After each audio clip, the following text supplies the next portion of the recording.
नमस्कार, मैं आरती आप सभी का स्वागत करती हूँ। छोटा सा गीत गाने जा रही हूँ। रक्षाबंधन का गीत है दोस्तों। अगर अच्छा लगे तो लाइक सब्सक्राइब जरूर कीजिएगा, कमेंट करना मत भूलिएगा हमारा गीत कैसा लगा।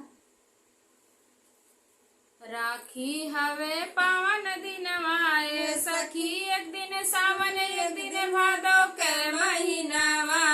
राखी हवे पावन दिनवा हे सखी, एक दिन सावन एक दिन भादो के महीनावा।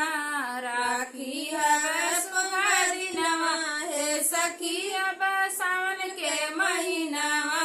राखी हवे शुभ दिनवा हे सखी, एक दिन सावन एक दिन भादो के महीनावा। राखी शुभ दिनवा हे सखी, एक दिन सावन एक दिन भादो के महीनावा। पावन दिन सखी सावन भादो महीनावा। पावन दिन सखी सावन भादो के महीनावा। राखी हवे शुभ दिनवा हे सखी, सावन भादो के महीनावा। साल भर में आवे सखी राखी के दिनवा। साल भर में आवे सखी राखी के दिनवा। पड़े पुण्यवासी के दिनवा ए सखी, शुभ राखी के दिनवा। पड़े पुण्यवासी के दिनवा हे सखी, शुभ राखी के दिनवा। राखी हवे शुभ दिनवा हे सखी, एक दिन सावन एक दिन भादो के महीनावा। राखी हवे शुभ दिनवा हे सखी, एक दिन सावन एक दिन भादो के महीनावा। राखी हवे पावन दिनवा हे सखिया।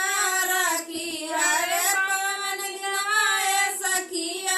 राखी हवे शुभ दिनवा हे सखी, पुण्यवासी के दिनवा।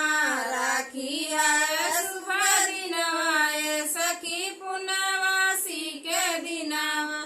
जाए देहु सासु हो हम कन्हई हरवा। जाए देहु सासु हो हम कन्हई हरवा।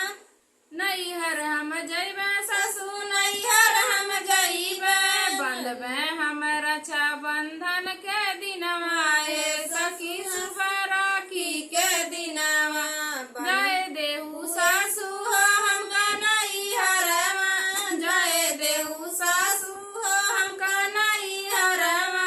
भैया के बनबे सखी सासु हमें रक्षा बंधनवा। भैया के बनबे सासु हमें रक्षा बंधनवा।